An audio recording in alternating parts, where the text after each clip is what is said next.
భారతరత్న మాజీ ప్రధానమంత్రి అటల్ బిహారీ వాజ్పేయి జన్మదిన సందర్భంగా ఈరోజు పట్టణ భారతీయ జనతా పార్టీ ఆధ్వర్యంలో ఆర్మూర్ పట్టణంలోని ప్రభుత్వ ఆసుపత్రిలో రోగులకు పండ్లు పంపిణీ కార్యక్రమాలు అదేవిధంగా మిగతా అనేకమైనటువంటి సామాజిక కార్యక్రమాలు చేయడం జరుగుతూ ఉంది. భారత ప్రధానమంత్రి మాజీ ప్రధానమంత్రి అటల్ బిహారీ వాజ్పేయి గారు ఈ దేశం కోసం జన్మించినటువంటి నాయకుడు. సర్వస్వంగా పరిత్యాగి, పెళ్లి చేసుకోకుండా బ్రహ్మచారిగా ఈ దేశం కోసం, దేశ ఉన్నతి కోసం అనేక సంవత్సరాలు ప్రపంచ దేశాల్లో భారతదేశ కీర్తి ప్రతిష్టలను ఇనుపడింపజేయడం కోసం తాను ప్రధానమంత్రిగా ఉన్నప్పుడు అనేకమైనటువంటి సంక్షేమ కార్యక్రమాలు,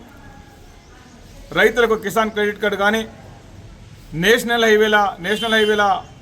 నూతన నిర్మాణాలు కానీ, గ్రామీణ ప్రాంతాల్లో ప్రధానమంత్రి గ్రామీణ సడక్ యోజన కార్యక్రమాలు కానీ, ఉపాధి హామీ పథకం ద్వారా గ్రామాలలో, గ్రామ పంచాయతీలలో సీసీ రోడ్ల నిర్మాణం కానీ అనేకమైనటువంటి సంక్షేమ కార్యక్రమాలు ప్రవేశపెడుతూ ఈ దేశాన్ని ప్రపంచంలోనే ఒక ఉన్నతంగా తీర్చిదిద్దాలనే లక్ష్యంతో ఈ దేశంలో అనేక మార్పులకు అవకాశం కల్పించినటువంటి గొప్ప వ్యక్తి అటల్ బిహారీ వాజ్పేయి. భారతీయ జనతా పార్టీని అధికారంలోకి తీసుకురావడంలో, భారతీయ జనతా పార్టీని భవిష్యత్ ఆశాకిరణంగా తీర్చిదిద్దినటువంటి మహనీయుడు అటల్ బిహారీ వాజ్పేయి. వారి జన్మదిన సందర్భంగా వారు సూచించినటువంటి అనేక విషయాల్ని, వారు చూపినటువంటి మార్గాన్ని భారతీయ జనతా పార్టీ కార్యకర్తలు భవిష్యత్తులో అనుసరించాలని, ఆ మహనీయుని స్ఫూర్తిని భావితరాలకు కూడా తెలియజేసే విధంగా ముందుకెళ్లాలని చెప్పేసి అందరికీ తెలియజేసుకుంటూ,